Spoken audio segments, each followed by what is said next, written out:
আমি সালাসা লায়াল, আয়েশা বিয়ের আগে তোরে কিন্তু আমি 3 বার স্বপ্নে দেখছিলাম। সুবহানাল্লাহ কইবেন না? বড্ড খুশি হয়ে গেলেন আয়েশা। এরপরে বললেন 3 বার স্বপ্ন দেখার পরে তোমার ব্যাপারে মনের মধ্যে কেমন কেমন যেন ভালো লাগে।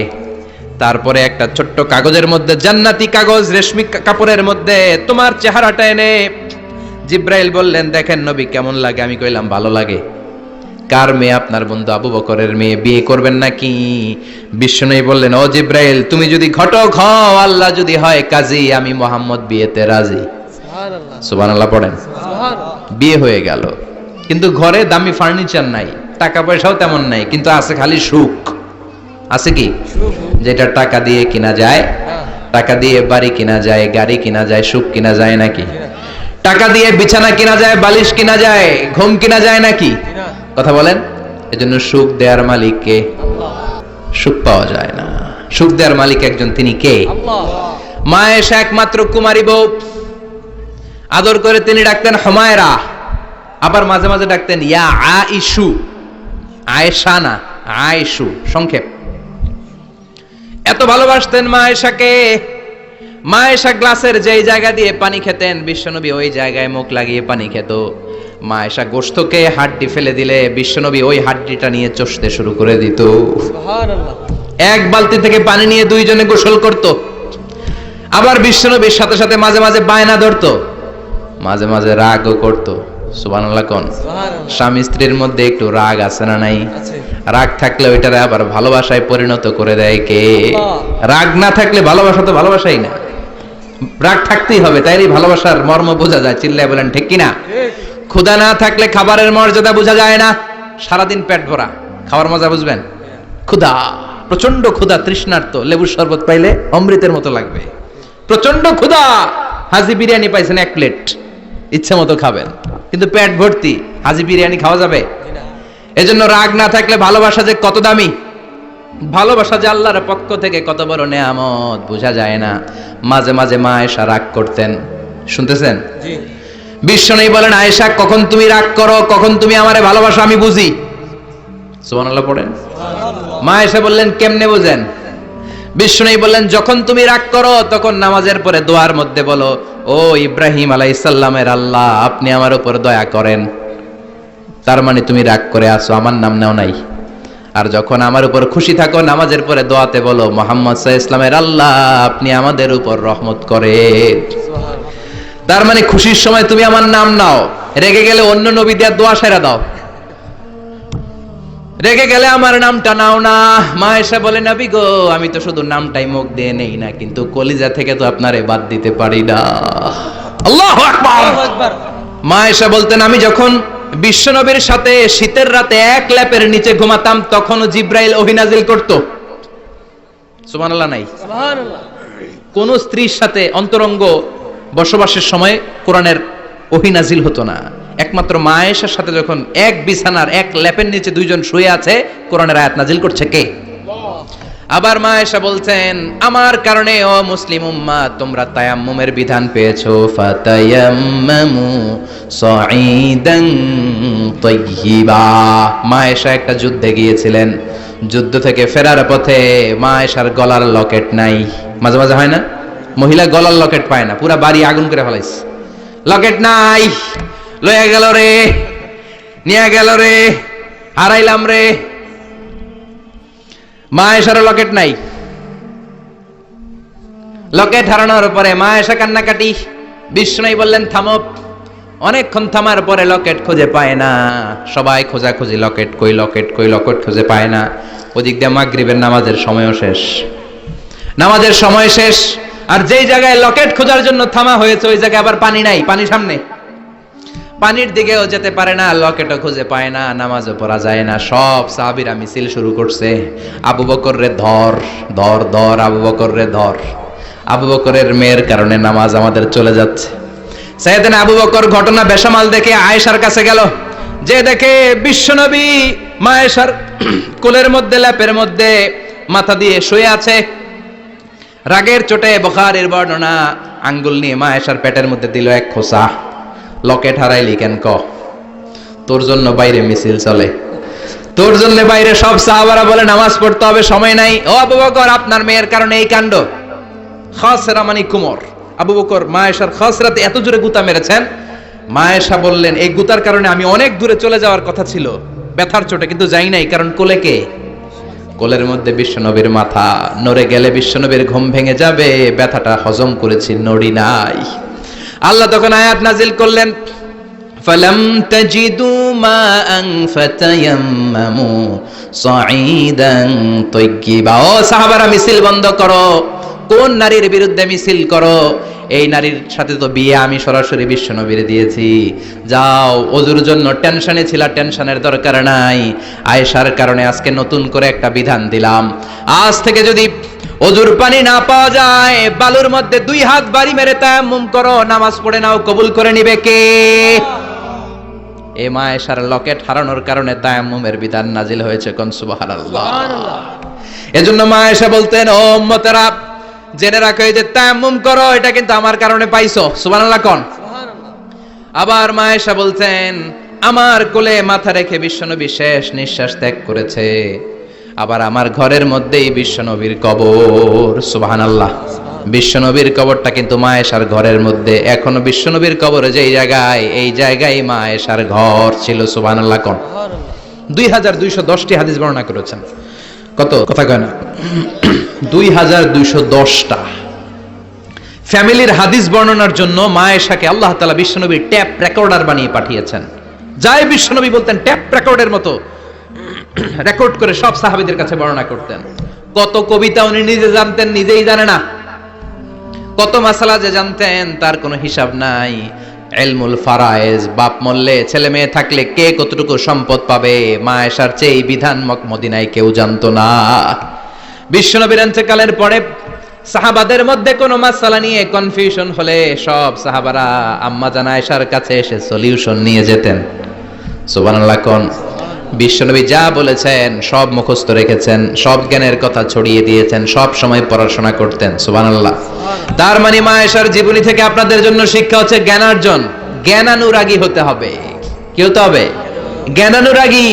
বুখারীর বঙ্গানুবাদ পাওয়া যায়, কোরআনের বঙ্গানুবাদ পাওয়া যায়, ইসলামিক অনেক ভালো ভালো রাইটারের বই পাওয়া যায়, ঠিক কি না?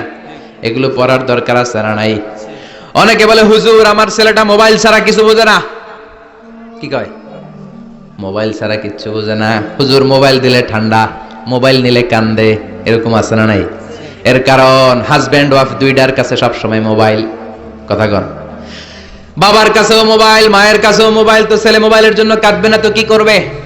বাবার হাতেও যদি বই থাকে, মায়ের হাতেও যদি বই থাকে, ছেলে মোবাইল চাবে নাকি? ছেলেও চাবে বই, ছেলে চাবে কি? কথা বুঝতে পেরেছেন? এজন্য জ্ঞান অনুরাগী হতে হবে মা আয়েশার মতো। মা আয়েশা 2210টা হাদিস মুখস্থ করেছে, আপনি কয়টা করছেন? উনি পারলে আপনি পারবেন না কেন? আম্মা জান আয়েশার সাথে ঝগড়া, ঝগড়ার পর আম্মা জান আয়েশাও রাগ, আল্লাহ রাসূল সাল্লাল্লাহু আলাইহি ওয়াসাল্লাম রাগ। এখন রাগ মেটানোর দরকার আছে না নাই? আল্লাহ রাসূল সাল্লাল্লাহু আলাইহি ওয়াসাল্লাম বললেন, আয়েশা চলো মিটমাট করে ফেলি। সুবহানাল্লাহ করেন না? চলো মিটমাট করি। তো কারে ডাকবো মিটমাটের জন্য? ওমর রে ডাকি। আম্মা জান আয়েশা বলে, না, ওমর গলিফ, ওমর খুব মেজাজ ওয়ালা, আমার ডর লাগে। তোমার আব্বারে ডাকি। আব্বারে ডাকেন। আব্বারে ডাকেন। খুশি হয়ে গেছেন আম্মা জান আয়েশা রাদিয়াল্লাহু আনহা। আবু বকর রাদিয়াল্লাহু চলে আসলেন, দাঁড়ালেন।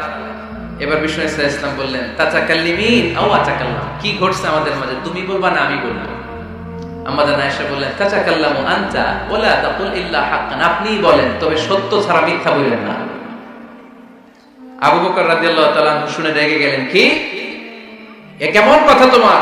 নবীকে উদ্দেশ্য করে তুমি বলছো সত্য ছাড়া মিথ্যা বলবেন না, নবী কখনো মিথ্যা বলবে নাকি? রেগে মেয়ের গায়ে মেরেছে এক চড়। চোর খেয়ে আম্মা জান আয়েশা উল্টে পড়ে গেলেন।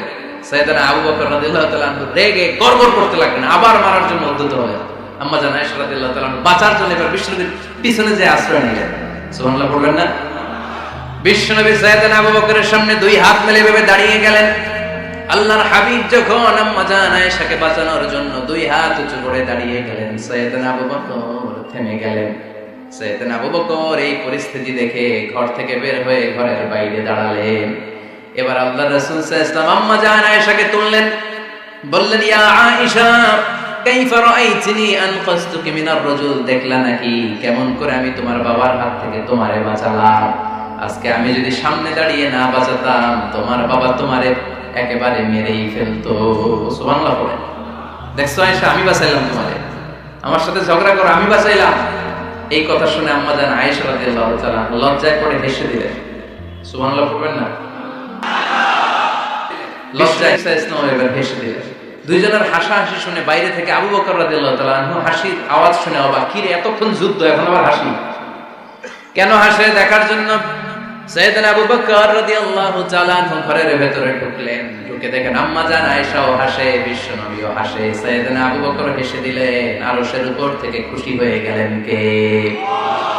এবার সাইয়েদনা আবু বকর বলেন, ইয়া রাসূলুল্লাহ, ইয়া হাবিবাল্লাহ, আশরিকানি ফি সিলমিকুমা কামা আশরাকতুমানি ফি হারবিকুমা। নবী গো, আপনাদের দুইজনের মধ্যে যুদ্ধ লাগলে যেমনি মিটমাট করার জন্য আপনি আমারে ডাকেন, আপনাদের এই আনন্দ ঘন মুহূর্তগুলোতে শরীক হওয়ার জন্য মাঝে মাঝে আমারে ডাকে।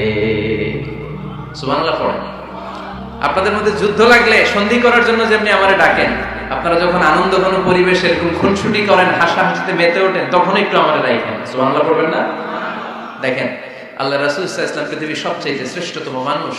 উনাদের পরিবারেও ঝগড়া হতো, কিন্তু এই ঝগড়া কোনোদিন তালাক পর্যন্ত গিয়েছে? কথা বলেন না কেন? আল্লাহর হাবিব সাল্লাল্লাহু আলাইহি ওয়াসাল্লাম তার কোন স্ত্রীকে তালাক দিয়েছেন? যারা দাম্পত্য জীবনের একান্ত বিষয় কারোর সাথে শেয়ার করে, তারা সবচেয়ে বড় কবিরা গুনাহ করে। আশরাফুন নাস বলেছেন বিশ্বনবী এদেরকে, সবচেয়ে নিকৃষ্ট মানুষ। ইয়াউমাল কিয়ামাতি মানজিলাতান, আল্লাহর কাছে কিয়ামতের দিন সবচেয়ে নিকৃষ্ট হয়ে দাঁড়াবে ওই দম্পতি, ওই নারী কিংবা ওই পুরুষ। তুফদি ইলা যাওজিহি ওয়া ইউফদি ইলা যাওজিহা সুম্মা ইউনশিরু সিররাহা। তারা একান্ত সময়ে ফিজিক্যাল ইন্টিমেসিতে যা করে, এটা পরে মানুষের কাছে বলে বেড়ায়। এরকম আছে না নাই? খবরদার, এটা বড় কবিরা গুনাহ। অনেক বোনরা একসাথে হলে দাম্পত্য জীবনের বিভিন্ন গোপন বিষয় নিয়ে কথা বলে, আছে না নাই? অনেক পুরুষরা একে অপরের সাথে, বন্ধুদের সাথে বিভিন্ন বিষয় নিয়ে শেয়ার করে, এটা এমন ওইটা এমন, এগুলো বলা যাবে? আর সিবাউ হারাম। দাম্পত্য জীবনের সব বিষয়, স্বামীর সব বিষয় স্ত্রীর কাছে আমানত, স্ত্রীর সব বিষয় স্বামীর কাছে আমানত রেখেছে কে? দাম্পত্য জীবনের এই প্রাইভেট লাইফের কোনো কিছু কিয়ামত পর্যন্ত অন্যের কাছে প্রকাশ করাকে হারাম ঘোষণা করে দিয়েছে কে? অনেক স্ত্রী আছে হাজবেন্ডের খালি সন্দেহ করে, ওদিকে তাকাই লাগে, ওই মেয়ের দিকে তাকাই লাগে, মোবাইল দেখি, মোবাইল দাও, ফেসবুকের পাসওয়ার্ড দাও, ঢুইকা দেখি মেসেঞ্জারে কার সাথে চ্যাট করছে, এই অফিসের ফাইল দেখি, এই এটা দেখি, এই তোমার ইনবক্স চেক করবে, এদিকে দাও। আছে না নাই? এই সন্দেহ ঘরটারে জাহান্নামের টুকরা বানিয়ে ছেড়েছে। অহেতুক সন্দেহ করবেন না। আবার ভাইরা ভাবিদেরকে অহেতুক সন্দেহ করবেন, এই ওদিকে গেলা কেন, ওদিকে তাকাইলা কেন, এটা করলা কেন, ওইটা করলা কেন, দেখি তোমার মোবাইল, তোমার মোবাইলের গ্যালারি দেখি, লক করে রাখছো কেন, লক হলো। আছে না নাই? অহেতুক সন্দেহ ফ্যামিলিটারে জাহান্নামের টুকরা বানিয়ে দেয়। হ্যাঁ, ভ্যালিড কোনো অপরাধ যদি স্বামী করে ফেলে, ভ্যালিড কোনো অপরাধ যদি স্ত্রী করে ফেলে, পরকীয়ার কোনো বিষয় যদি প্রমাণিত হয়, বসেন, কনসাল্ট করেন, একে অপরের সাথে কথা বলেন, জিজ্ঞেস করেন। কিন্তু অহেতুক, আমি অনেক ফ্যামিলি এরকম দেখেছি, আমার কিছু বন্ধুকেও আমি দেখেছি যে এদের অবস্থা খুব খারাপ, খালি সন্দেহ করে। আছে না নাই? এই সন্দেহের রোগটা বড় রোগ, এই রোগ থেকে বেরিয়ে আসতে হবে। অহেতুক সন্দেহ করা যাবে না। 5 নাম্বার, হাজবেন্ড ওয়াইফের দায়িত্ব হচ্ছে একে অপরের সহযোগী হতে হবে, সহকর্মী। আল্লাহর জান্নাত পাওয়ার ক্ষেত্রে একে অপরের সহযোগী। আপনি একা জান্নাতে যাবেন, ভাবি জাহান্নামে, এটা আপনি চান? জি না, আওয়াজ নাই আমগো গলায়। আপনি এটা চান? ভাবি একা জান্নাতে যাবে, আপনি যাবেন না, এটা ভাবি চায়? চায় না। তাহলে গেলে একসাথেই যান না, একসাথেই যান, একসাথেই যাবেন, আলাদা না। এজন্য আল্লাহর আনুগত্যে, আল্লাহর ইবাদতে, দাম্পত্য জীবনে একে অপরের সহযোগী হতে হবে। স্বামী ভুল করলে স্ত্রী সুন্দর করে শুধরে দিবে, স্ত্রী ভুল করলে স্বামী শুধরে দিবে। ফজরের সময় স্ত্রী হাজবেন্ডকে ডেকে দিবে, উঠতে না চাইলে ঠান্ডা পানির ছিটা দিবে। কারণ জান্নাতে একা যাওয়া যাবে না, গেলে দুইজনে যাবে। যত বেশি আপনারা আল্লাহর আনুগত্যে আগাতে পারবেন, তত আপনাদের মহাব্বত বাড়ায় দিবে কে? স্বামী স্ত্রীর দুইজনের কাঁধেই বর্তায়। এরকম প্রথম দায়িত্ব হচ্ছে স্যাক্রিফাইস। দাম্পত্য জীবনের আসল খেলাটা হচ্ছে স্যাক্রিফাইসের খেলা। কিসের খেলা? হয় না এরকম আপস এন্ড ডাউনস, মাঝে মাঝে একটু ঝগড়া, মাঝে মাঝে আবার ভালোবাসা, আবার খুনসুটি, এগুলো মিলেমিশে একাকার করে স্যাক্রিফাইস দিয়ে একে অপরকে জয় করে নিতে হয়। কারণ no one is perfect in this world. এই পৃথিবীতে কেউই পারফেক্ট না। আপনি আপনার বউয়ের দোষ খুঁজলে আপনারও দোষ আছে না নাই? কেউ দোষমুক্ত নয়। এজন্য দোষ না খুঁজে আমরা স্যাক্রিফাইস করব। দাম্পত্য জীবনের এটাকে সুখী সমৃদ্ধ করার এক নাম্বার চাবিকাঠি হচ্ছে স্যাক্রিফাইস। ঝগড়া আপনারা করেন নাকি ভাবির সাথে? ভাবির সাথে ঝগড়া করেন কে কে? দেখি হাত তোলেন।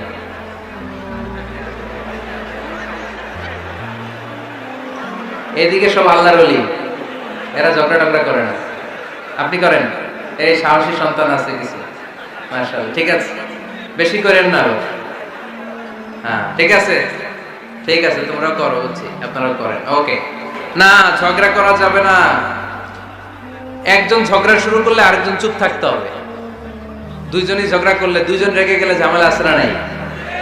স্বামী রেগে গেলে স্ত্রী চুপ, স্ত্রী কখনো রেগে গেলে স্বামী চুপ, দুইজনই রেগে গেলে তৃতীয় বিশ্বযুদ্ধ। ঠিক কিনা? এজন্য ঝগড়া করতে দেয়া যাবে না।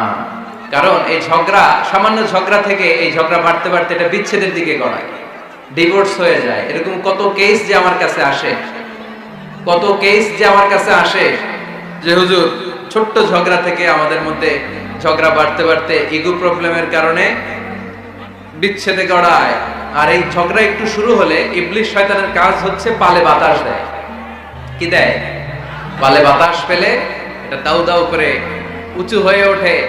আগুনের মধ্যে যেমনি কেরোসিন ঢাললে দাউ দাউ করে জ্বলে, সামান্য ঝগড়ার ছোতা ফেলে ইবলিশ শয়তান খালি দাউ দাউ করে এই ঝগড়ার আগুনকে জ্বালিয়ে দেয়। ঠিক কি না? এজন্য ঝগড়া করবেন না, মেহেরবানি করে ঝগড়া শুরু করবেন না। যে কোনো মূল্যে এই ঝগড়াকে থামায় রাখতে হবে। কারণ সহিহ মুসলিমে এসেছে, ইন্না ইবলিসা ইয়াদাউ আরশাহু আলাল মা। ইবলিশ শয়তান তার সিংহাসন গেড়েছে সাগরের উপর। কোথায়? ইবলিসের সিংহাসন কোথায়? সাগরের উপর। সুম্মা ইয়াবআসু সারায়াহু, সে প্রতিদিন সকালবেলা তার সাঙ্গপাঙ্গরে গোটা পৃথিবীতে পাঠায়, যা পৃথিবীতে ফাসাদ সৃষ্টি কর, ফাসাদ সৃষ্টি কর। ইবলিস যখন সাঙ্গপাঙ্গদেরকে গোটা পৃথিবীতে ছড়িয়ে দেয়, সারাদিন ধোঁকা দেওয়ার পরে, ওয়াসওয়াসা দেওয়ার পরে রাত্রিবেলা ইবলিসের কাছে ফিরে আসে, এসে বলে, ও ইবলিস, আমি আজকে আল্লাহর বান্দাদেরকে দিয়ে মিথ্যা কথা বলিয়েছি। ইবলিস বলে, এটা তো কোনো ব্যাপারই না, এগুলাই তো তোদের কাজ। আরেক শয়তান বলে, আমি ওজনে কম দিয়েছি একজনের মাধ্যমে বাজারে। ইবলিস বলে, এটাও তেমন বড় কোনো কাজ নয়। আরেকজন বলে, আমি সুদের ডিলিংস করিয়েছি। ইবলিস বলে, এটাও কোনো কাজ নয়। আরেক শয়তান বলে, আমি মদের আড্ডাখানায় নিয়ে মসজিদে যেতে নিয়েছিল, সেখান থেকে সরিয়ে মদের আড্ডাখানায় আল্লাহর বান্দাদেরকে নিয়েছি। ইবলিস বলে, এটাও তেমন বড় কোনো কাজ নয়।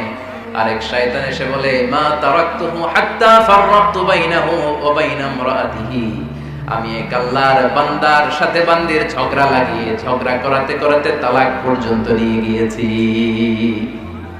মা তারাকতুহু হাত্তা ফাররাকতু বাইনাহু ওয়া বাইনা ইমরাআতিহি, আমি এক ঈমানদার পরিবারকে ধ্বংসের শেষ প্রান্তে নিয়ে গিয়েছি। সামান্য ঝগড়ার পরে আমি ওয়াসওয়াসা দিতে দিতে ঝগড়া বাড়াতে বাড়াতে তালাক পর্যন্ত নিয়েছি। ইবলিস বলে, শাবাশ, তুই তো কাজের মতো কাজ করেছিস, আমার কাছে আয়, আমার কাঁধে ওঠ। ইবলিস তখন ওই শয়তানকে কাঁধে নিয়ে নাচতে শুরু করে। নাউজুবিল্লাহ বলবেন না? এজন্য ঈমানদারদের সংসার ভেঙে খান খান হোক, এটা হলে ইবলিস খুশি। আর ঈমানদারের পরিবার টিকে থাকলে আমার আল্লাহ খুশি।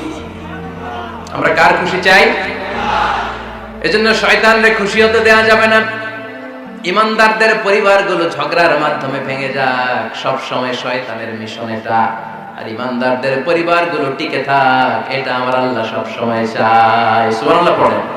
ঝগড়া কিন্তু নবী রাসূলদের পরিবারেও ছিল, আল্লাহ রাসূল সাল্লাল্লাহু আলাইহি ওয়াসাল্লামের পরিবারেও ঝগড়া ছিল। এটা স্বাভাবিক, দাম্পত্য জীবনের খুব সিম্পল ইস্যু। একজন রাগ করলে আরেকজন থেমে যাবে। পারবেন? যৌতুক হারাম, আর মোহরকে ফরজ করলো কে? টাকা দিয়ে মোহর দিতে হবে, সম্পদ দিয়ে মোহর দিতে হবে। এখন মোহর যদি দিতে না পারেন, বিশ্বনবীর কাছে এক সাহাবী এসে বলে, ইয়া রাসূলুল্লাহ, বিয়ে করব, মোহর আছে? কয় না। কি আছে? কয় কিচ্ছু নাই। কিচ্ছু নাই মানে? এই তল্লাটা আমার চেয়ে গরিব কেউ নাই, তাহলে বিয়ে করবা কেমনে? সাহাবী বলে, বয়স তো বসে থাকে না। বিশ্বনবী বললেন, হ্যাঁ তা তো কথা ঠিক, তো কি করা যায়? তুমি কোরআন পারো? পারি। আরেক মহিলা সাহাবীকে বলল, আমার কাছে ভালো পাত্র আছে, বিয়ে করবে? করব। তুমি কোরআন পারো? কয় না, পারি না। দুজনকে বিয়ে পড়ায় দিলেন। আর মেয়েকে বললেন, মা তোমার স্বামীর সম্পদ দিয়ে মোহরানা দেওয়ার ক্ষমতা নাই, তুমি কোরআন পারো না, তোমার হাজবেন্ড মাশাআল্লাহ কোরআন পড়ে, সে তোমাকে প্রতিদিন কোরআন শিখাইয়া দিবে, এটাই তোমার বিয়ের মোহর। কঠিন না সহজ? ইউরিদুল্লাহু বিকুমুল ইউসরা ওয়ালা ইউরিদু বিকুমুল উসরা। আল্লাহ কঠিন চায় না, আল্লাহ সহজ চায়। এজন্য যারা ইসলাম বুঝাতে যে কঠিন কঠিন বিষয় আপনাদের উপর চাপায়, বুঝবেন এটা মদিনার ইসলাম নয়, বুঝবেন এটা আল্লাহর পাঠানো ইসলাম নয়। মুআজ ইবনে জাবালকে বিশ্বনবী এক জায়গার ইমাম বানালেন। উনি ওইখানে ইমামতির সুযোগ পেয়ে মাগরিব আর এশার সালাতে লম্বা লম্বা কেরাত পড়ে, বুখারীর বর্ণনা। আর ওই এলাকার মুসল্লিরা হচ্ছে কৃষক মুসল্লি, খেজুর বাগানে কাজ করে। তো এরা খেজুর বাগানে কাজ করে হাত পাও ধুয়ে মাগরিবের নামাজে যখন আসছে, আয়েশা দেখে সূরা বাকারা দিয়া ধরছে। কোন সূরা দিয়ে? কোরআনের সবচেয়ে ছোট সূরা, তাই না? তো কতক্ষণ দাঁড়ায় থাকবে এরা? এরা তো দাঁড়ায় থাকতে পারে না। নামাজ টামাজ থুইয়া দিছে দৌড়। নিজেরা নামাজ পড়ে বিশ্বনবীর কাছে বিচার, ইয়া রাসূলুল্লাহ এমন ইমাম পাঠাইছেন, দেখেন আমরা হইতেছি কৃষক সাহাবী, খেজুর বাগানে কাজ করি, আর ইমাম সাহেব ধরছে মাগরিবে সূরা বাকারা, এশার সালাতে সূরা আলে ইমরান। বিশ্বনবী রেগে গেলেন, মুআজ ইবনে জাবালকে ডেকে পাঠালেন। বিশ্বনবী রেগে ওনাকে বললেন, আফাত্তানুন আনতা ইয়া মুআজ, মুআজ তোমার কি ফিতনা বাজানোর জন্য এলাকায় ইমাম বানাইছিলাম? তুমি কি ফিতনা তৈরি করছো? খবরদার, ইয়াসসিরু ওয়ালা তুআসসিরু, সহজ করে ইসলামকে প্রকাশ করবা, কঠিন করো না। বাশশিরু ওয়ালা তুনাফিরু, মানুষকে দিনের দিকে ডাইকো, দিন থেকে ভাগাইও না। আমরা মানুষকে দিন থেকে ভাগাই, আমরা এমন এমন ভাবে দিনকে প্রকাশ করি আর প্রচার করি, মানুষ দিনের কথা শুনলে দেয় দৌড়, ওই সাহাবাদের মতো। জোরে বলেন ঠিক কিনা? তাহলে ইসলাম মানে কঠিন না সহজ? বিশ্বনবী সাহাবাদেরকে নিয়ে মসজিদে নববীতে কথা বলছেন। ইন দ্য মিন টাইম এক বেদুইন, মানে আরবি লোক, সভ্যতার ছিটে ফোটা সে দেখে নাই, বেদুইন লোক ওট নিয়ে মসজিদে নববীর দরজা খুললা মসজিদের ভিতরে ওট লয়ে ঢুকছে।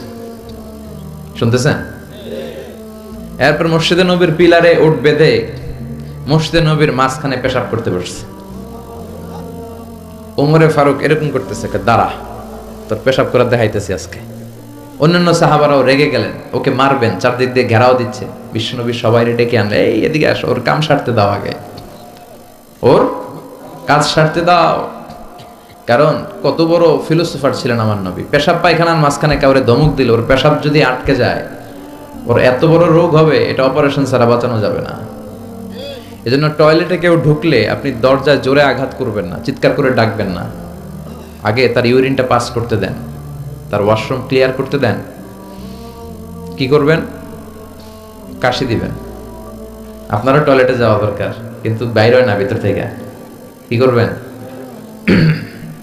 এরকম কাশি দিবেন, অথবা পায়চারা করেন, সহনীয় আওয়াজ করেন, যাতে সে বুঝে someone is waiting outside, he is in danger, he is in danger, যে কোনো সময় কাম সাইরা দিতে পারে। তো তাকেও সুযোগ করে দেন, কিন্তু ওয়াশরুম সারার সময় জোরে কাউকে ডাকা যায় না। বিশ্বনবী এটাই করলেন, বললেন এই ডেকো না, এদিকে আসো, কাজ সারতে দাও। তিনি বেদুইনকে ইচ্ছে মতো পেশাব করতে দিলেন। পেশাব শেষে বিশ্বনবী বললেন, এবার পেশাবের উপর সিজলাম মিন মা, এক বালতি পানি ঢেলে দাও। পানি ঢেলে দিলেন। বেচারা মনের আনন্দে পেশাব করে বের হয়ে যেতেছে। বিশ্বনবী ডাক দিলেন, ইয়া আরাবি, দাঁড়াও। দাঁড়ালো। সে বলল, তুমি যে এখানে পেশাব করছো এই জায়গাটা কি জানো? কয় না, জানি না। কয় এটা আমাদের ইবাদতগাহ, এখানে আমরা আমাদের রবরে ডাকি, আমাদের স্রষ্টার জিকির চলে এখানে, তুমি এই জায়গায় পেশাব করেছো। সে তো অবাক, কিরে আমি এদের ইবাদতগাতে পেশাব করছি আর আমার সাথে এরকম মিষ্টি আলাপ? আমরা তো এরকম কেউ করলে ওর 12টা বাজায় দিতাম। বিশ্বনবী বললেন, এই কাজটা তোমার ঠিক হয়নি, এটা আমাদের পবিত্র জায়গা। বিশ্বনবীর এই সুন্দর আচরণ দেখে সে বলে, আপনি কে? বিশ্বনবী বললেন, আমি এই জামানার এবং আখিরি জামানার পয়গাম্বর, আমার কাছে ওহী আসে, আমি সব নবীর সেরা নবী। সে বলল, তাহলে আর দেরি কেন, আপনি আমাকে পড়িয়ে দেন লা ইলাহা মুহাম্মাদুর। এভাবে ইসলাম প্রচারিত হয়েছে। Simplicity is the beauty of Islam. সহজভাবে উপস্থাপন করাটাই হচ্ছে ইসলামের পদ্ধতি, ঠিক কিনা? বিশ্বনবী বললেন মসজিদে যখন ঢুকবে এই দোয়াটা পড়ো, আউযু বিল্লাহিল আযীম ওয়া বিওয়াজহিল কারীম ওয়া সুলতানিহিল কদীম মিনাশ শাইতানির রাজীম। এই চারটা শব্দ দিয়ে এই দোয়াটা যে পড়বে, এই দোয়াটা পড়ার সাথে সাথে শয়তান চিৎকার মারে আর ঘোষণা দেয়, আজকের দিনের জন্য আমার ওয়াসওয়াসা থেকে তুই মুক্ত হয়ে গেলি। আফসোস করে শয়তান বলে, তোরে তো আর কিছু করা গেল না, তোর উপরে আর কোনো খবরদারি নাই, আজকে সারা দিনের জন্য তোর রবের কাছ থেকে তুই প্রোটেকশন পেয়ে গেলি, আজকে শেষ, কালকে ধরবো তরে, কালকে ধরবো, আজকে শেষ। এই জন্য এই দোয়াটা পড়বেন, আউযু বিল্লাহিল আযীম ওয়া বিওয়াজহিল কারীম ওয়া সুলতানিহিল কদীম মিনাশ শাইতানির রাজীম। এই রেকর্ড হইতেছে, ইউটিউবে শুনে নিন, এটা পড়বেন। এরপরে নবীর একটা সালাম দিবেন, আসসালামু আলাইকা আইয়ুহান নবী ওয়া রাহমাতুল্লাহি ওয়া বারাকাতুহু। তারপরে ডান পা দিয়ে ঢুকবো আমরা। মসজিদে ঢোকার সময় কোন পা?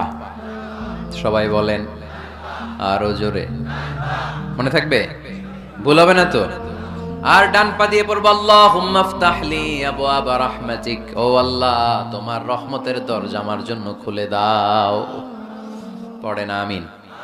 আর যখন বের হব তখন বাম পা দিয়ে বেরোবো, কোন পা? সবাই বলেন, মনে থাকবে? ছেলে মেয়েদেরকে শিখানো যাবে? বাচ্চারা কি শিখাবেন? ঢোকার সময়, বের হওয়ার সময়, ঢোকার সময়, বের হওয়ার সময়।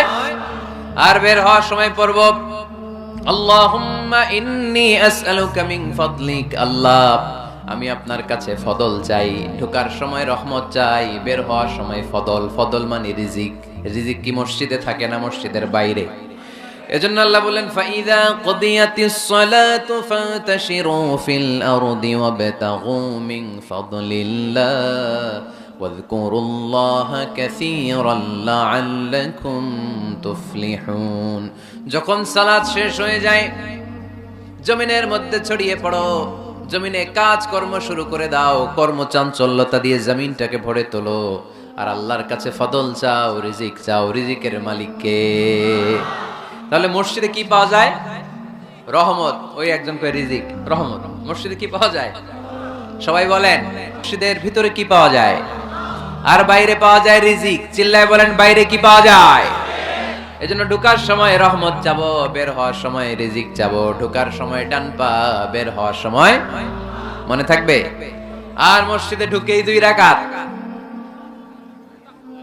ঢুকেই 2 রাকাত। দুখুলুল মসজিদ, তাহিয়াতুল মসজিদ, তাহিয়াতুল উযু, যেই নাম দেন। ওযু করলেই, মসজিদে ঢুকলেই, মনে থাকবে? ভুলে যাবেন তো আপনারা, খেয়াল থাকবে? মসজিদে ঢুকলেই 2 রাকাত পড়তেন বিশ্বনবী মুহাম্মদ সাল্লাল্লাহু। বিশ্বনবী জুমার খুতবা দিচ্ছেন, হঠাৎ এক সাহাবী খুতবা চলাকালীন সময়ে মসজিদে ঢুকেই বসে পড়লেন। বিশ্বনবী বললেন, দাঁড়াও। নিজের খুতবা বন্ধ করে দিয়ে সাহাবীরে বললেন, দাঁড়াও, 2 রাকাত পড়েছো নাকি? সাহাবী বলে, পড়ি নাই। বিশ্বনবী বললেন, তাড়াতাড়ি করে চটজলদি করে 2 রাকাত পড়ে নাও। খুতবা, জুমার খুতবা চলতেছে, খুতবা থামিয়ে দিয়ে খুতবার নিরবিচ্ছিন্নতাকে ভঙ্গ করে আল্লাহর হাবিব সাল্লাল্লাহু আলাইহি ওয়াসাল্লাম 2 রাকাত পড়তে বললেন। এটা খুবই জরুরি, পড়বেন, খুতবা চলাকালীনও পড়বেন। যদিও আমাদের দেশের অনেক জায়গায় এটার সুযোগ দেয় না, বলে যে লাল বাতি জ্বলন্ত অবস্থায় নামাজ পড়া নিষেধ। নিজেরা বানাইছে এই নিষেধ, তো পড়তে না দিলে বারান্দায় পড়েন, যেহেতু খুতবা শোনারও গুরুত্ব আছে। হানাফি মাযহাবে খুতবাটারে ওয়াজিব বলে, খুব গুরুত্ব দেয়। এজন্য বলে যে এটা বেশি গুরুত্বপূর্ণ ওই নামাজের চেয়ে। এটা হচ্ছে ওনাদের দলিল, কিন্তু ওই দলিলটা বেশি শক্তিশালী যে মসজিদে ঢুকেই 2 রাকাত পড়তে হয়, ঠিক কিনা? এজন্য মসজিদে ঢুকেই আমরা 2 রাকাত পড়ব। তাহলে প্রথমে ওযু করে নিলাম, সুন্দর জামা পরলাম, ডান পা দিয়ে মসজিদে ঢুকলাম, ঢুকেই 2 রাকাত পড়লাম। এই সবগুলো আদেশ বিশ্বনবী আমাদের জন্য দিয়েছে, ঠিক কিনা? আবার বিশ্বনবী নিষেধ করেছে কবরের উপর যেন কখনো কেউ মসজিদ না বানায়। লাআনা রাসূলুল্লাহি সাল্লাল্লাহু লাআনাতুল্লাহি আলাল ইয়াহুদ ওয়ান নাসারা ইত্তাখাযু কুবুর আমবিয়াইহিম মাসাজিদা। আল্লাহ তাআলা ইহুদি নাসারাদের উপর লানত দিয়েছে। কি দিয়েছে? লানত। কারণ তারা তাদের নবীদের কবরের উপরে মসজিদ বানায়, ওইখানে নামাজ পড়ে। কবরস্থানে নামাজ পড়া যায়? কবরের উপরে নামাজ পড়া যায়? বাংলাদেশে আছে না নাই? ছোট্ট এতটুক মসজিদ, 2 কাতারের এত বড় কবরস্থান। ইয়া লাল শালু, নীল শালু, আগরবাতি আর গোলাপ জলের গন্ধে ঢোকা যায় না, আছে না নাই? ওখানে যে আগরবাতি জ্বালায় দেয়, গোলাপ জল ঢেলে দেয়, আছে না নাই? কবরস্থানে বা মাজারে কেন মোমবাতি দেয় মানুষ আমি জানি না। যিনি কবরে শুয়ে আছেন ওনার কাছে কি আলো যায়, মোমবাতির আলো? তো ওনারে দিছেন কেন? এটা তো যে সমস্ত ঘরে এখনো ইলেকট্রিসিটি পৌঁছে নাই, বাচ্চারা পড়াশোনা করতে পারে না, এদের ঘরেই না আপনি মোমবাতি দিবেন? তাহলে আপনার বাবার কবরটারে আলো দিয়ে ভরে দিবে কে? মাজারে যে অনেকে টাকা দেয়, মানত করে, মাজারে টাকা দেয়া যায় না, মানত করা যায় না, মানত করতে হয় একজনের নামে। চিল্লায় বলেন তিনি কে? খবরদার, এগুলো থেকে সাবধানে থাকতে হবে। মাজার জিয়ারত করা সুন্নাহ, কবর দেখলেই সালাম দেয়া সুন্নাহ, জিয়ারত করা সুন্নাহ। এর জন্য দোয়া চাইবেন, নিজের জন্য আল্লাহর কাছে দোয়া চাইবেন, এর জন্য দোয়া করবেন, নিজের জন্য দোয়া করবেন। কিন্তু মাজারে পড়ে থাকা লোকটার কাছে কিছু চাওয়া যায়? আল মাইয়িতু ফিল কবর কাল গরীকি ফিল বাহর। সাঁতার না জানা ব্যক্তি সাগরে পড়লে যেরকম অসহায়, কবরে শুয়ে থাকা ব্যক্তিটা তার চেয়েও বেশি অসহায়। সে আপনার জন্য কি করবে? আপনি তার জন্য দোয়া করলে সে কিছু পাবে। সে আপনার কিছু করায় দিতে পারবে? করতে পারে একজন, তিনি কে? চিল্লায় বলতে হবে তিনি কে? এজন্য কবর কেন্দ্রিক কোনো মসজিদ নাই। আগে মসজিদ, পরে হবে কবর। যেমন বিশ্বনবী আগে তৈরি করেছেন মসজিদে নববী, তার পাশে হয়েছে বিশ্বনবীর কবর, তার বাম দিকে হয়েছে বাকিউল গারকাদ, বাকি কবরস্থান মাকবারাতুল বাকি, যেখানে বিশ্বনবীর স্ত্রীরা শুয়ে আছেন, সাহাবারা শুয়ে আছেন রাদিয়াল্লাহু তাআলা আনহুম ওয়া আনহুন্নাহ। তাহলে আগে হবে মসজিদ, তারপরে কবর। কবর কেন্দ্রিক কোন মসজিদ বানানো যাবে? মনে থাকবে এটা ভালো। কবর কেন্দ্রিক মসজিদ বানাবেন না, মসজিদ আর কবরস্থানে গ্যাপ রাখবেন, তা না হলে ভেজাল হওয়ার সম্ভাবনা আছে না নাই? এরপরে বিশ্বনবী মসজিদকে ক্লিন রাখতে বলেছেন। আমারা রাসূলুল্লাহ সাল্লাল্লাহু আলাইহি ওয়াসাল্লাম বিবিনাইল মসজিদি ফি দুয়ার ওয়া আন তুনাযযাফা ওয়া তুতায়্যাবা। আল্লাহর হাবিব বলেছেন, এলাকায় এলাকায় তোমরা মসজিদ বানাও, মসজিদগুলোরে পরিষ্কার রাখো, আতর আর সুগন্ধি দিয়ে তোমরা পারফিউম করে দাও। মসজিদটারে সুগন্ধযুক্ত করে রাখবেন, পারফিউম করে রাখবেন। আরব দেশে মসজিদে বাখুর জ্বালিয়ে দেয়, উদ জ্বালিয়ে দেয়, মসজিদে ঢুকলেই কলিজাটা ঠান্ডা হয়ে যায়, নামাজ পড়তে মনে হয়, কোনো দুর্গন্ধ নাই। এজন্য মসজিদ পরিচ্ছন্ন রাখার দরকার আছে না নাই? এরপরে বিষ্ণু ইসলাম বললেন, মসজিদের সর্বশেষ আদব হলো তোমরা যখন মসজিদ বানাবা, খবরদার মসজিদকে অতিমাত্রায় ডিজাইন করা যাবে না। অতিমাত্রায় ডিজাইন করা যাবে না। আমরা এতই ডিজাইন করি, কোনটা মসজিদ আর কোনটা কমিউনিটি সেন্টার চিনাই যায় না। আছে না নাই? না, অতিমাত্রায় ডিজাইন না, যতটুকু লাগে। গরম লাগে, এয়ারকন লাগান, নো প্রবলেম। নিচের সমস্যা, সিম্পলি টাইলস দিয়ে দেন। কিন্তু লাইটিং ফাইটিং, লাল নীল বাতি, এই কারুকার্য ওই কারুকার্য, এটা করতে নিষেধ করেছেন মুহাম্মদ সাল্লাল্লাহু। বিশেষ করে মসজিদের কেবলার দেয়ালে। কোন দেয়ালে? কেবলার দেয়ালে কোনো ঘড়ি থাকতে পারবে না, কোনো ক্যালেন্ডার থাকতে পারবে না, সব পিছনে। ইমাম সাহেব ঘড়ির টাইম দেখে নিবে। সামনে ক্যালেন্ডার থাকলে নামাজের সময় ক্যালেন্ডারের ভিতরে যে মাদ্রাসা মসজিদ, ওইখানে নজর পড়ার সম্ভাবনা আছে না নাই?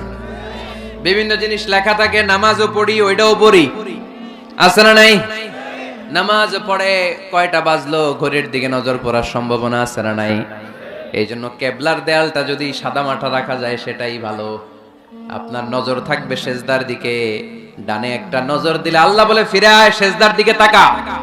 আরেক দিকে নজর দিলে আল্লাহ বলে ফিরে আয়, সেজদার দিকে তাকা। আবার যদি টাইলসের দিকে নজর দেন, আল্লাহ বলে ফিরে আয়, সেজদার দিকে তাকা।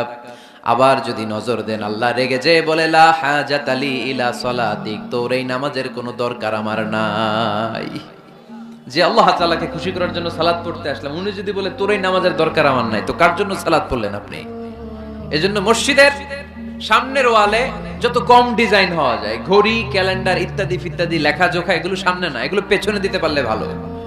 ইভেন জায়নামাজের মধ্যেও কাবা ঘরের ডিজাইন আছে না নাই? এটা ইহুদিদের ষড়যন্ত্র। আমরা বোকা শোকা মুসলমান, ওরা সর্বপ্রথম জায়নামাজের মধ্যে কাবা ঘরের ডিজাইন দিছে। কোন ডিজাইন? আর আমরা মুসলমানরা মনের অজান্তে নিজের কাবারে নিজে লাথি মারি। কথা বলেন, কথা বলেন। এজন্য খবরদার, কোন মসজিদের ডিজাইনওয়ালা, কোন কাবা ঘরের নমুনাওয়ালা, মসজিদুল আকসার গম্বুজলা, মসজিদে নববীর কোন গম্বুজলা জায়নামাজ আমরা কিনবো না। আমরা না কিনলে ওদের ব্যবসা শেষ, ঠিক কিনা? ফ্রেশ জায়নামাজ কিনবে। কি জায়নামাজ? ফ্রেশ, সিম্পলি ফুল হইতে পারে, সাদা হইলে আরো ভালো। ফ্রেশ কোন মসজিদ, বিশেষ করে কাবার ডিজাইনওয়ালা তো কিনাই যাবে না। ওইটার মধ্যে দাঁড়ায় আছে ইমাম সাহেব, আছে না নাই? মনে থাকবে, মনে থাকবে। আবার বিষ্ণু বললেন লা তুসাদ্দুর রিহাল ইল্লা ইলা সালাসাতি মাসাজিদা, এই দুনিয়ার বুকে তিনটা মসজিদের দিকে শুধু বিশেষ সওয়াবের উদ্দেশ্যে ভ্রমণ করা যায়। এই তিনটা মসজিদ ছাড়া বিশেষ সওয়াবের উদ্দেশ্যে পৃথিবীর কোনো মসজিদে ভ্রমণ করা যাবে। আপনি ডিজাইন দেখতে যাইতে পারবেন। এই যে বললেন you cannot say it any journey expecting special virtue except three mosques, the mosque of Haram, the mosque an-Nabawi, the Masjid al-Aqsa, ঠিক কি না? এই তিনটা মসজিদ ছাড়া বিশেষ সওয়াবের নিয়তে পৃথিবীর কোনো মসজিদে ভ্রমণ করা যায় না, তবে দেখতে যাওয়া যায়। এটার আর্কিটেকচারাল ডিজাইন দেখার জন্য, এটার ক্যালিওগ্রাফিক্যাল ডিজাইন, এটার ইকোসিস্টেম, এটা কেমন করে করেছে, কতটুকু জায়গা, ডিজাইনটা কেমন, এটা দেখার জন্য যেতে পারবেন। কিন্তু এই 201 গম্বুজে নামাজ পড়লে সওয়াব 3 গুণ হবে, এরকম ধারণা করা যাবে? বাইতুল মুকাররমে পড়লে এত গুণ সওয়াব, এই ধারণা করা যাবে? মক্কার আগের নাম বাক্কা, কোরআনে বাক্কার কথা আছে। এবং হজ উমরা করতে গেলে দেখবেন যে অনেক হোটেল আছে, হোটেলের নাম ফুন্দুক বাক্কা। ফুন্দুক বাক্কা মানে বাক্কা হোটেল। মক্কার আগের নাম কি? বাক্কা। এখান থেকেই বিষ্ণু ঈসা ইসলাম ইসরা শুরু করেছেন, মেরাজের আগের ধাপ, নাম ইসরা। এই মসজিদে 1 রাকাত নামাজ পড়লে 1 লক্ষ রাকাতের সওয়াব দেয় কে? সুবহানাল্লাহ কইতে পারলেন না? পৃথিবীর আর কোন মসজিদে 1 রাকাত পড়লে 1 লক্ষ রাকাতের সওয়াব হয়? আপনাদের 201 গম্বুজে বললে, বাইতুল মুকাররম, পৃথিবীর কোন মসজিদে পড়লে হবে? শুধুমাত্র কেবলমাত্র মসজিদুল হারামে 1 রাকাত সালাত পড়লে 1 লক্ষ রাকাতের সওয়াব আমলনামায় দিবে কে? এজন্য আল্লাহ বললেন ওখানে যাও, হাইসুমা তুয়াল্লু ফাওয়াল্লু ওজুহাকুম শাতরা, যেখানে যাইবা, দুনিয়ার যেখানেই থাকো না কেন, কাবা ঘরের দিকে হয়ে নামাজ পড়াকে আবশ্যক করেছে কে? পৃথিবীর যেখানেই যান, কোন দিকে হয়ে নামাজ পড়বেন? কাবা, টু দ্য ডাইরেকশন অফ কিবলা। আপনি অবাক হবেন, অস্ট্রেলিয়ায় একটা শহর আছে সিডনি, এই সিডনি শহরে একটা জঙ্গল আছে, এই জঙ্গলে একটা গাছ আছে, যে গাছটা মানুষের মতো রুকু করে আছে, টু দ্য ডাইরেকশন অফ কিবলা, তাও কিবলামুখী হয়ে।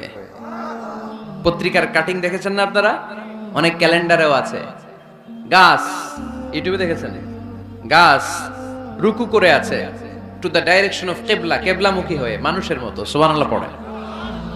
তাহলে এই মসজিদ এমন মসজিদ, এই মসজিদে 1 রাকাত সালাত পড়লে 1 লক্ষ রাকাতের সওয়াব হয়ে যায়। এই মসজিদ এমন মসজিদ, যেই মসজিদের মাঝখানে একটা ঘর আছে, ঘরটার নাম বাইতুল্লাহ। প্রতিনিয়ত এই ঘরের উপর 120টা রহমত নাজিল করে কে? সিত্তুন আলিত তাইফিন, 60টা রহমত নাজিল হয় যারা কাবা ঘরের চারদিকে তাওয়াফ করতে থাকে। আরবাঈন আলিল মুসাল্লিন, 40টা রহমত নাজিল হয় যারা কাবা ঘরের চারদিকে নামাজ পড়তে থাকে। 20 আলিন নাযিরিন ইলাল কাবা, বাকি 20টা সওয়াব নাজিল হয় যারা শুধু কাবা ঘরের দিকে তাকিয়ে থাকে। কাবা ঘরের দিকে তাকায় থাকলে সওয়াব। সুবহানাল্লাহ বললেন না? আন-নাযার ইলাল কাবা, 3 জিনিসের দিকে তাকালেই সওয়াব। কয় জিনিস? জোরে বলেন।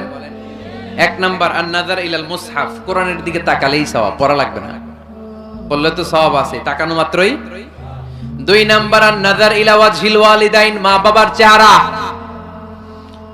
মা বাবার খেদমত করলে তো সওয়াব আছেই, টাকা দিলে তো সওয়াব আছেই, কিন্তু মা বাবার চেহারার নজরের দিকে যদি রহমতের নজরে একবার তাকান, একটা কবুল হজ করলে যেই সওয়াব, ওই সওয়াব আমল নামায় দিবে কে? মা বাবা এমন জিনিস আমরা চিনলাম না। আমরা পীর সাহেবের দরবারে লাউ নিয়ে যাই, তো কই লাউ নিয়ে যান আপনি, কই হাদিয়া নিয়ে যান? আসল পীর সাহেব তো আপনার ঘরে। আপনার আব্বা সবচেয়ে বড় পীর সাহেব, আপনার আম্মা জান আপনার জন্য সবচেয়ে বড় পীর সাহেব। গোটা বিশ্বের সব পীর সাহেব যদি 50 বার করে কোরআন খতম দিয়ে 1 গ্লাস পানির মধ্যে ফু দেয়, আর আপনার আব্বা শুধু বিসমিল্লাহ বলে যদি 1 গ্লাসের পানিতে ফু দেয়, ওই গ্লাসের পানির ফুটা আল্লাহর কাছে কবুল হয়ে যাবে।